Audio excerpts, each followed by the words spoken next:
All right, welcome to Spark Infinity. It is October 3rd, 2024, and we have Jody on the call. How you doing, Jody? Good. We also have Susanna on the call. She's brand new to Spark Infinity. Why don't you introduce yourself, Susanna? Thanks, Dave. So hello everyone. I'm Susanna, and I'm just a fellow artist as well. Yeah, art and design, like in terms of graphic art. I do acrylic. I also do like digital art, and also have my own business as well. Yeah, and I also am employed. So that's a little bit about me, and I love unique stuff and technology, and yeah, there's so many things that I like. Dave. We can go in on and on and on. So that's a little True. bit about me. Yeah. Great. What are you looking to accomplish on social media? I look to accomplish actually creating, like events for people Hmm, and actually like have them being connected with art and also with technology and create course content and yeah, and to be better with regards to like how I present myself. So looking forward to creating these videos with you, and there's a hmm. journey that we are going to go on. Yeah, it's gonna be a lot of fun. And I would say that is a worthy and noble pursuit, Susanna. So thank you for sharing. Yeah. Thank you. T- Today's presentation is the parallel universes of the artistpreneur. I actually had AI generate this one. I'm kind of impressed. Artist surfing between highways awkwardly with the guitar around his shoulders. This presentation is loosely based on the book by Frederick Dodson, Parallel Universes of Self. It's not a complete copy. It's a very big book. I use different terms. I have different discoveries than he does. It's not for everyone, this book, but if you want to explore this concept in greater detail, then I recommend the read. If this resonates with you and if this is interesting to you, that is where to go. Okay, so why are we going to talk about parallel universes of the artistpreneur? I've really noticed that a lot of artistpreneurs take dramatically different actions based on how they're feeling in the moment, based on their confidence, based on their belief level. So if they're not feeling great that day, they might be less inclined to post to social media, for an example, or they might be less inclined to reach out to a potential contact. But if they got confidence and belief in what they're doing, and then they're in the momentum of it, they tend to make more contacts. They tend to post more to social media. They send more email campaigns. They try more things because they're more excited and their belief level is higher. If we can get to the point of believing that everything is working out for us, we would never fear taking risks or dwelling on temporary setbacks or things that appear to be setbacks, and remembering that all things are temporary. A few prevalent assumptions, especially in music industry, I'm sure Jody has noticed this too. Success is hard. It's going to take a long time. It's going to take 10 years. I've got to pay my dues, or some variation thereof has been repeated over and over again. We've been told the stories of the Beatles and Metallica and Billy Talent and countless others for whom success required 10 years of consistent, diligent, vigilant effort through great travail. Some variation of thereof, I'm sure every artist can relate to. Good news is there are other paths. And today we're going to be talking about what that path might be, the secret path. So I want you to imagine something, or life is a stream, but there isn't just one stream. There are many streams. And at any time, you can choose what stream you want to float down. If you don't like the stream you're on, you can transition to another. Some are fast, some are slow, some are more adventurous.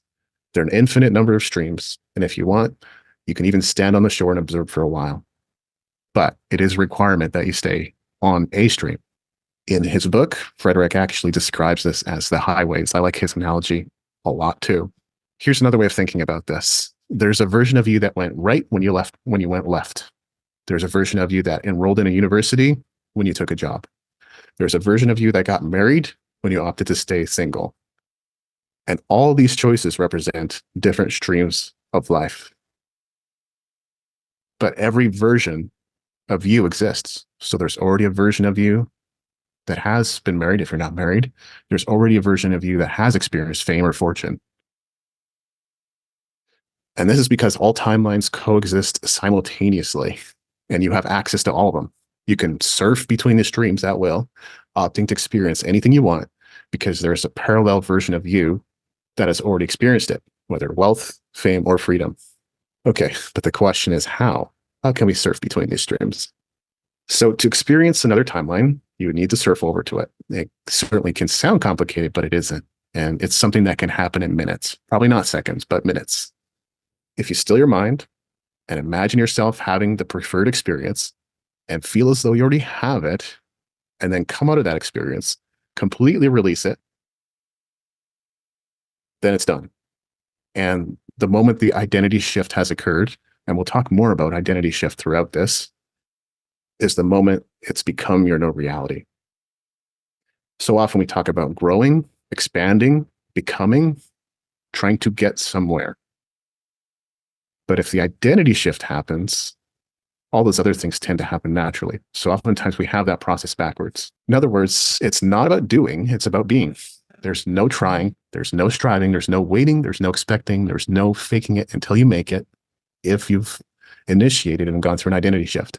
There may be a time delay in experiencing your new preferred reality in the outward world, but this is simply giving you the opportunity to further define and refine your preferences.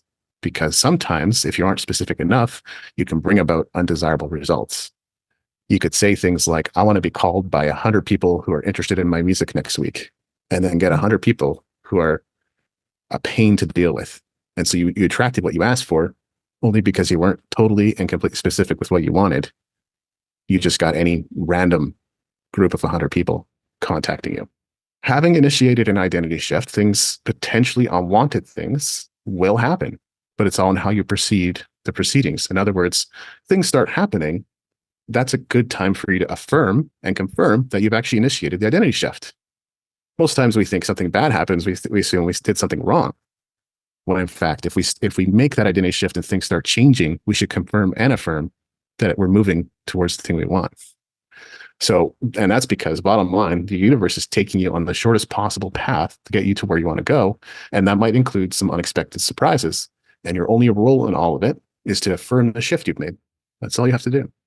So your imagination is your reality. Oftentimes we distinguish between waking life and dream life, but was your dream any less real than your waking life? Didn't you experience your dream? Isn't it a part of your experience? Can't you recollect what your dream was? There is no IRL. We like to talk about that in social media, in real life. Let's meet in real life, IRL, right? There is no in real life because it's all real. None of it's fake. The linear progression of life doesn't stop just because you're playing video games or doom scrolling or dreaming or engaged in virtual reality. It's all real. There's no augmented reality. There's no virtual reality. There's no fake reality, which can only mean if left unquestioned, and that's key, your imagination is reality. It's as real as reality itself, just like a dream. When you imagine a new reality, it's already real. If it doesn't become your reality, the only reason is because you doubted it. One thing I like to add, though, when I'm imagining or thinking of a new reality, and I just submit this to the universe or God, I like to say, or something better. What I've asked for, or something better. The universe often seems to know. Time is just a concept. Time is often described as a linear progression between an arbitrary starting point and another arbitrary ending point, but no one truly knows when time started or when it will end, which can only mean time isn't happening. It's a concept. Time therefore describes simultaneous coexistence. Hence, you have access to all of time, including parallel time. Past, present, future, and parallel timelines are not distinct. There's only a wait to experience your preferred reality if you're in the realm of doing. In the realm of being, like we talked about earlier, there is no wait because you already are. You've made that identity shift. And if you already are, it has to come in. Reality must adjust to who you are rather than you trying to adjust reality. Here's a common blocker: attempting to manifest multiple realities at the same time. Since you can't serve two masters at once, commit to one stream and allow it to manifest before attempting to surf to another timeline. Allow timelines to collapse. Time's just a concept, so what you've imagined has already happened. Physical reality must catch up. Being, not doing. Focus on one reality if you're tempted to focus on multiple, and start small if you feel like that's important. Another common blocker: experiencing reality as static. Doesn't seem to change, David. What's going on there? The thing that we forget, and the thing that really Fred reinforces in his book, you can focus on an infinite number of things on any given day. Infinite. But most people think the same thoughts and place their focus on the same things all the time. And that's what a belief is. It's a collection of thoughts coalescing. So the experience of life is repetitive and monotonous because their thoughts have become their beliefs and they're repeating the same thoughts. To tap into the limitless power of the mind, notice what you're putting your attention on. Your outer reflects your inner. Your beliefs are reflected in what you're experiencing on the outside. So your experience changes when you shift your attention. Think about it. You can see an argument from the perspective of multiple people, right? You can imagine what it's like to work at a certain job that you don't currently work at. You may not be correct. That's not really important, but you can still think about it. You can try stepping into someone else's shoes, anyone, living or dead. If you wanted to step into Winston Churchill or Napoleon Hill, go right ahead. See how that feels. Look at your arm. Can you see things from the perspective of your arm? Notice objects in the room. I've got a glass right next to me. Can you become that object, seeing things of the perspective of that object? Imagine the mountains. What would it be like to be a mountain? What would you think? What would you feel? What would your perspective of life be? What's your experience of being a mountain? You don't need an answer for any of these questions. It's simply an exercise to remind you the thing that you've always had, which is the limitless power of your mind. You have the ability to see things from different perspectives and shift your attention. Shifting your attention will allow you to tap into brand new experiences. Very simply, it's this, and this is pretty rapid fire. There's no trying, only being. There's no striving, only effortlessness. There's no waiting because it's already here. There's no expecting because you already are. What can you expect when you've successfully gone through an identity shift? I actually can't tell you because I don't know what shift you're going to be making or you've already made. But here are 3 things I've observed. First, you'll feel rested in your new identity. It won't be a struggle. You will just be. You won't have to do to get there. You will just be. Second, action will be pleasurable because it's in complete alignment with your new identity. It won't feel weird. It won't feel off. It won't be dragging your feet to do it. It'll feel great. Number 3, opportunities will present themselves. I'll talk more about this in a future Spark Infinity, but I saw an opportunity to create a brand new track for a certain YouTube channel. And I think they're going to love it, and it's going to make them laugh, and things will progress from there. But you can expect many other wonderful surprises because at the end of the day, I don't know. And I think even Frederick, although he knows better than I do, doesn't know. As always, you can follow me at Instagram at David Andrew Weeb. I'm also announcing the release of my brand new book on September 30th called The Renegade Musician. It's available in Kindle, paperback, and hardcover. I'm excited to put my hands on a paperback and hardcover. I usually like to order both, so I have them in my possession. And that's Parallel Universes of the Artistpreneur. We got some time for discussion. So where would you like to take this, Jody? Yeah, I think it's just as a lot of reflection, observing and absorbing information in the share, and then what ends up happening is there's really where are you like when you started with what are you looking to accomplish on social media? Just that question with Susanna. There's, I think often I'll overstep that. And that's where almost like a panic ensues and doing becomes. Yeah. So the being is squished and the doing becomes, and then what you have is panic or frustration or irritation.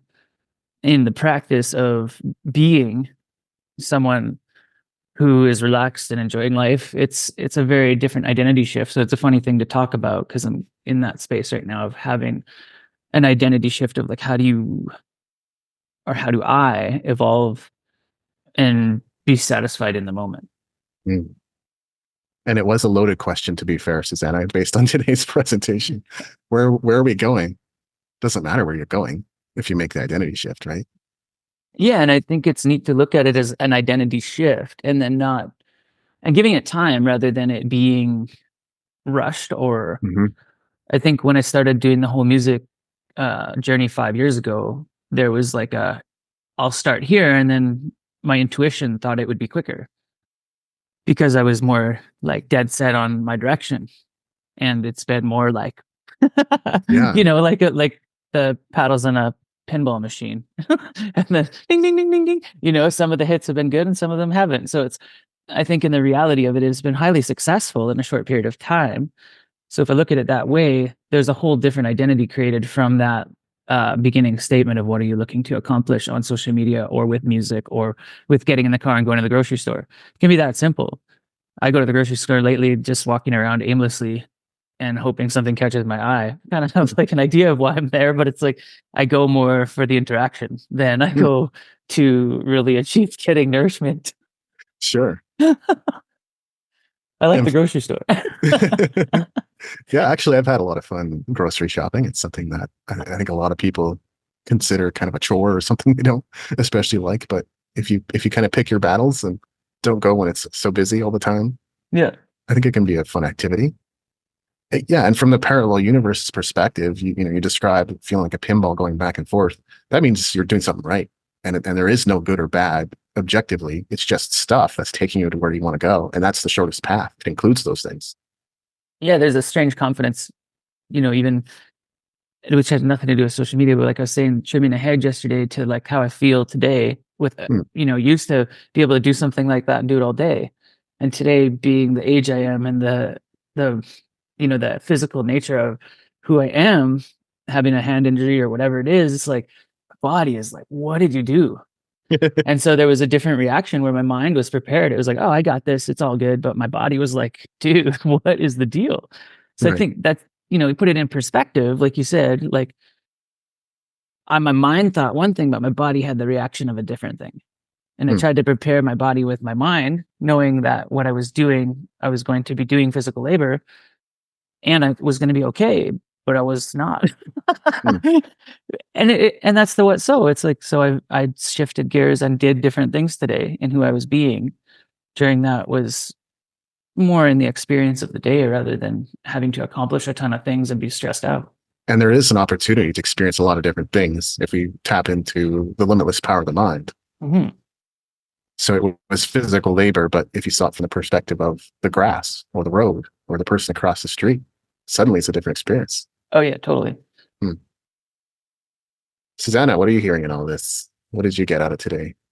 Um, I like the pinball thing because like honestly, like yesterday I had like this intention to actually do all my promises and spend time at home and do work on stuff and what I ended up doing was just getting distracted with things that I thought were important.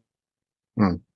Like but there were other things that I had said. So it's kind of like, you're like ping, ping, ping, ping, ping, ping, ping, Yeah. just all over the Yeah. place. Yeah. And it's like you just have to recalibrate and like say, okay, what's my intention? What do I Hmm. want as the outcome? And if that's like the case, am I really serious and really committed about this? Or am I just gonna kill up time, So I think what is my intention is like the perfect place to go. That's great space to be in because then you're creating, then you have a choice. But if life just seems to be throwing a whole bunch of stuff at you and you feel like it's out of control, that's where the lack of choice and perspective comes from. yeah. And I also I have to say, I was reading your book, David, last night. Which one? And the black book. Oh yeah. Yeah, and there was one that was perfect for this talking about action with like what is the the thing behind productivity and action, and it's like it's inspiration. Like if Hmm. you don't know what you're doing, and there's no inspiration behind that, there's something like missing. You got to be inspired to take that action. If there's no inspiration, it's like And that's a funny one, Susanna, because I think that's been tossed around so much in the social media world right now. Is a lot of people will say there doesn't need to be any inspiration and simply do. Hmm. Um, and I've done that too when I was like in a state of I'm not inspired. Like I'll sit down and I'll write something and getting inspired. I caused the inspired by setting an intention. Is what did I say I was going to do? I said I would practice today. Oh, I don't want to. And then you're like, you get into it and you're like, oh, okay, I could do this. So it's like sometimes there's no inspiration really, other than to be doing what you said you would do. I don't know, what do you hear in that? I hear like dragging your foot across the room to get it done, sort of thing. Right? Yeah. So, yeah. You're almost like carrying your own dead body to like, gotta keep trudging. Yeah. The thing that I think of like as connected to the presentation is if action, like if the identity shift's complete, the action's pleasurable. If it's just in the doing, there's no pleasure. That means the action is ineffective. It's not actually going to produce anything. And that's often proved true, right? Practice produce though. Well, I think practice produces something, but does action produce something away from inspiration? Well, practice requires action. I'm just Yes. looking at the steps of what does it take to practice. You have to, you set a time of day. I got to practice at 4 p.m. tomorrow. If you don't set a time of day, then you have a very solid chance of being a ping pong ball or the pinball, whatever you want to be. You can go back and forth as much as you want. So I was just thinking of like, what is practice? Yeah. That's a much deeper question, and I like it. I don't know if I have an answer for that. Sometimes that like that ping pong ball I did play recently, by the way. Somebody hit so much fastballs, Yeah. Sometimes the practice just has to be quick. Mhm. Maybe how many times can you actually hit that ball? Like you have to keep on hitting the ball. Somebody serves the ping pong ball, it's a fast one, and you keep on missing, right? So sometimes you just have to slow down and just kind of like, okay, what's the next step? So practice has rhythm. But what was the original? What was the original question you were asking, David? Because I'm just want to presence it again. Like, what were we? Yeah, talking about action being pleasurable. In other words, when we do things that when we don't really feel are all that pleasurable, we're just doing them because we're supposed to do them, not because we're feeling good about doing them. Do they produce results? Oh yeah, it's like what is the results that practice does? There was something else though. I think so. There's the results of practice, and then there was something else in there that's missing. What was the other part? What is practice? Something I can't remember. Do you remember, Susanna? Am I missing it? Well, one thing I can see anyway in your question, at least that we could consider, is if you're practicing every day at 4 p.m., and I believe that too. Like I'm a big believer in showing up, but I like to take away the significance of it, right? So like people say persistence or hard work or do it every day. I just like to put it in terms that make it much lighter and peaceful for me. Showing up is easier than persistence. Persistence sounds like hard labor, Yeah, right? I would relate to that personally. Yeah. I wouldn't want to, although I've been better with the words like doing hard work. I'm okay with that. Like yesterday Yeah. was harder work, but I also saw it as a pleasurable experience to play with a new tool and like experience doing something that I've never really done in that state of like having a great tool and being able to like actually use the tool to get a great result. It was great. You had a right instrument, Yeah. So it was like a lot more effective and efficient to do it that way. Whereas in previous, I had done, something with a less effective tool, and it was way more exhausting going up and down a ladder rather than just having an extension. I was like, the impact was, I didn't feel like this, but Yeah. it was, it was still sore, but it's fun to see the different results. So yeah, it's cool. The other thing I heard in what you're saying, like there's sort of the drone of practice. In other words, we show up, we do it, and we do it whether we want to do it or not because we choose to be better. And that is definitely the artistic way. But the possibility exists to shift our perspective in practice. In other words, if you're sitting down to play guitar, what you're thinking about is the technique, your hands, your fingers, your picking, and you're thinking less and less as you become more competent at it. So as you become more competent at it, you have the opportunity to shift your perspective and see things from your fretboard or your strings or the guitar body or the amplifier. And now suddenly practice is a different experience again. So that was something else that I thought might contribute because I know, and I think that's the very thing that Frederick Dodson is pointing to. Like, okay, so you've experienced this day 100 times or 600 times or 900 times, depending on the number of years. How would you like to try something different? And what would that make available?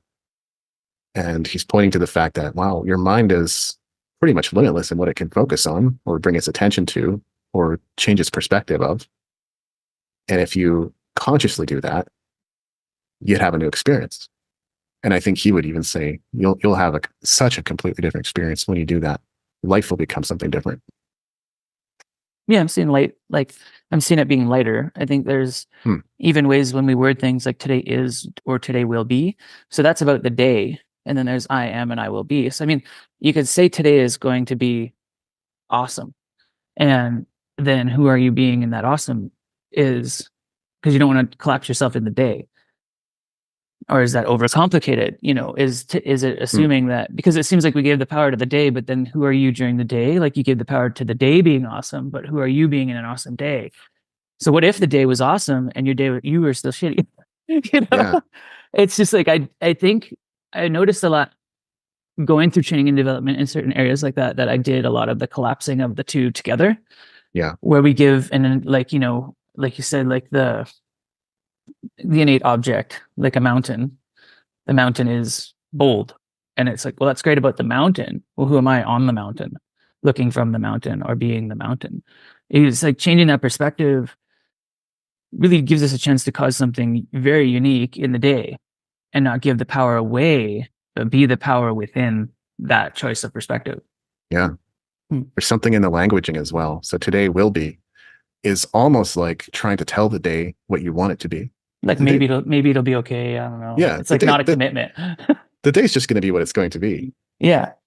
And what I'm hearing too in this conversation is like inner strength. Hmm. Like your inner strength. That's it's creating. Yeah, I think there's a lot of inner strength in your imagination where there is no limits. What does strength mean to you, Susanna? Well, When you say when they say inner strength, I actually think that a good question actually. When my father died when I was 14, we had like this procession to walk to like to the church with my family, and the people were following behind us, and they saw me that I wasn't crying. So a lot of my friends and classmates said to me, Susanna, you have a lot of inner strength. Like you're not, like, and another thing would be like, another example is a friend who just moved just recently. There's a lot of things going on in his life, new stuff happening.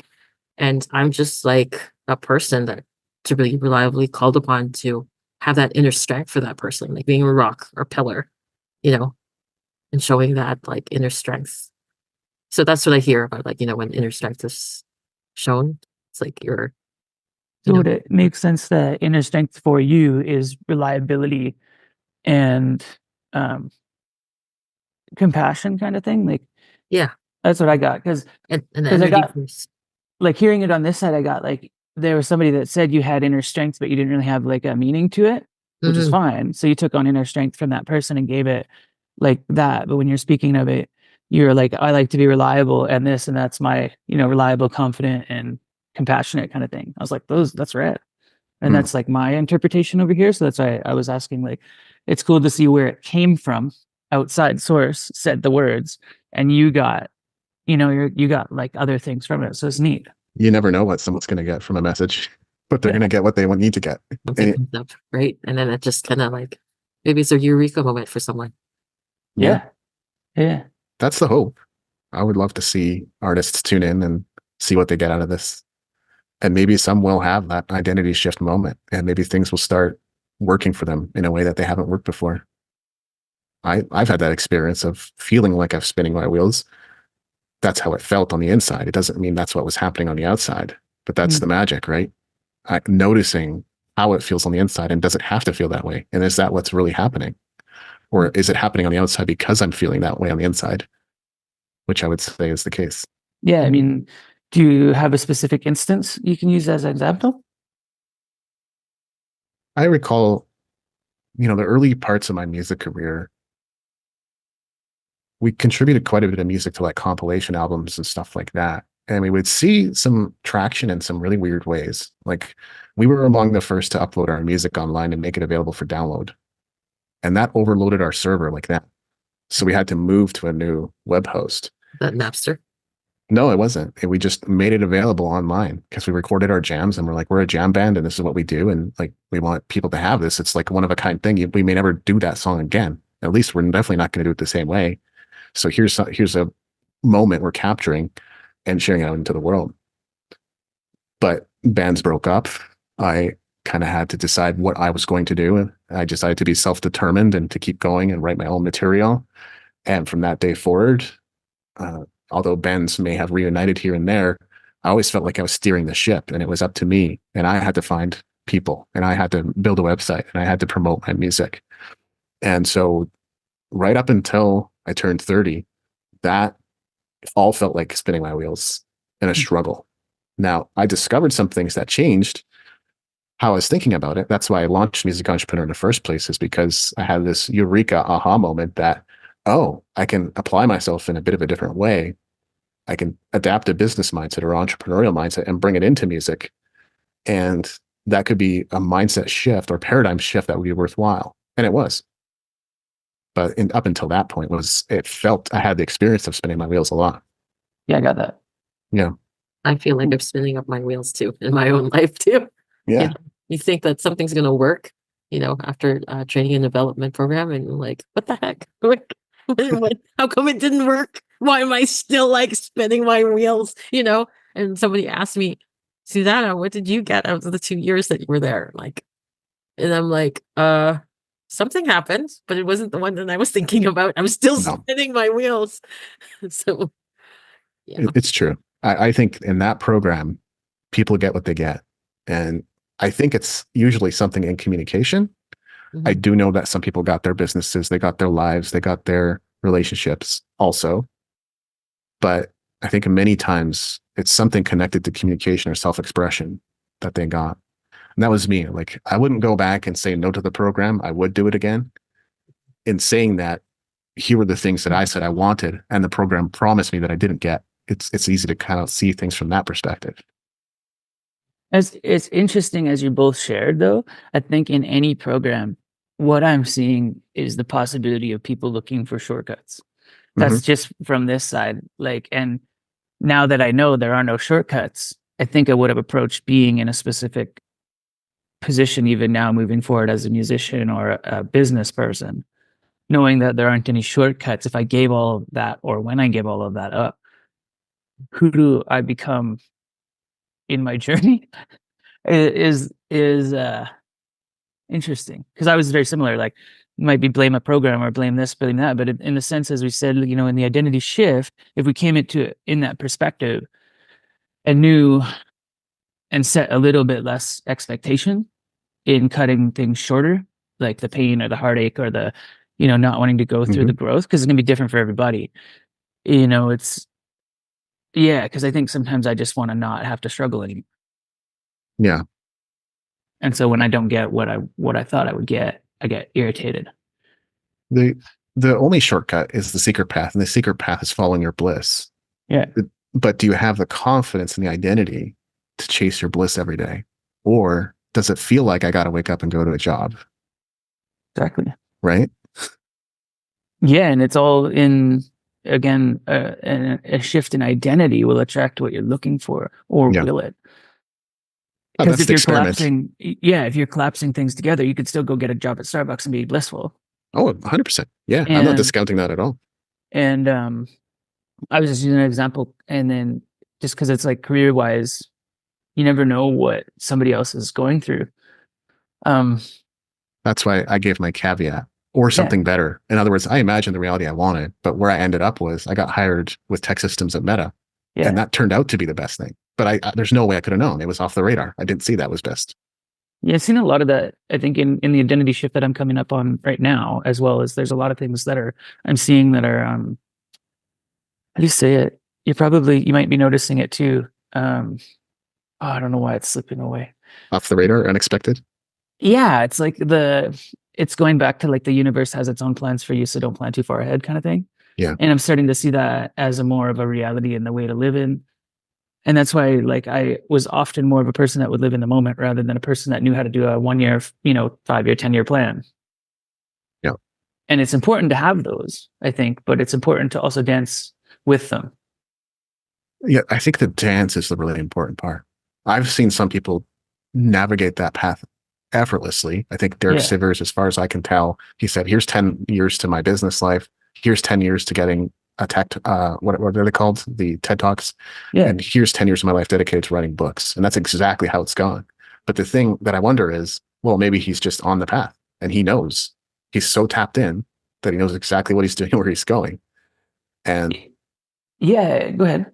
Yeah. But I like what you said about the dance, because that for me is more like life. Like I didn't plan what my 10 years in my 20s was going to be. It was making music is what emerged as a theme.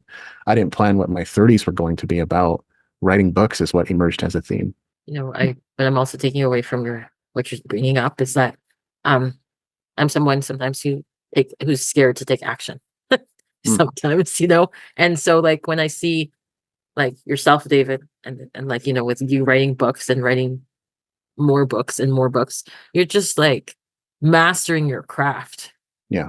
And I see like, what does it take to just start and actually get somewhere, like a whole compilation of like mastery from it, right? So yeah, I think that's what you're just referring to, the dance. Like that like building up that mastery is not worth it to have that full mastery, that whole journey that you just got, right? Versus like starting here, you didn't start like me, and I just scared of like moving on forward to create that, and that I can see something like it's so valuable to learn. And yeah, that is it worth it question has certainly come up a couple times, and I can honestly say that I kind of have my horse blinders on, or my blinders on to that.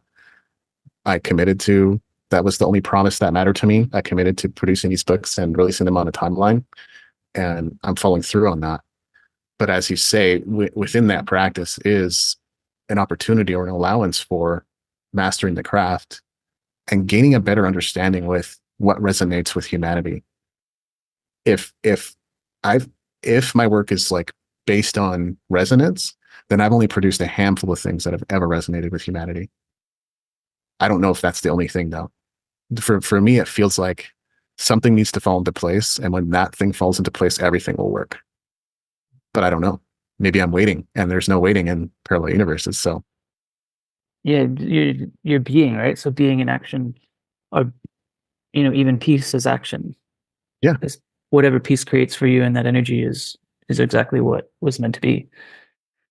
It's like I'm just giving you an example, like Tai Lopez. I'm pretty sure Tai Lopez, right? You have his video with his cars and stuff like that. Look at him now. Look where he is. He's now like promoting other stuff for people with social media and getting on the board, but he's like successful because he tried something and he just kept on going and going and going, and like boom. Something could certainly be said about the methods he used to achieve the success he now has. I'll leave that for another time, because honestly, I think that could definitely be a can of worms. But just looking at what he's been able to do to this point, yeah, it's spectacular. It is outstanding. It is something we see on social media and go, how the heck? Yeah. And right now it's Alex Hormozi, right? Like he's the new school that's setting things on fire on social. So practice attracts people, right? And people and contacts and more. Yeah. We know where that journey is going to go. But one thing, I think what you said there, Frederick talks about this in his book, that if most people simply stopped, closed their eyes, and breathed, most things that they think are problems would go away. And so like that's almost a practice of putting your attention on nothing specifically. Doesn't mean nothing, but nothing specifically. But reminds me of something. Was it's like if you like something or something, you love someone and it comes back, it was meant to be. Just similar to what you're creating. Yeah. It's logical in the sense that if you're giving something that someone craves and then you withdraw it, they're going to come chasing you because they still want more of it. That's human nature. And not to put too much of a manipulative spin on it. That's not my intention, but logically it makes sense. Well, anything else for anyone? No, I'm good. Thanks, David. Yeah. Thank you for participating, and do let me know if there's anything you'd like to look at next week. No, the topics have been great, so keep it up. Awesome. Thanks for the conversation. Thank you.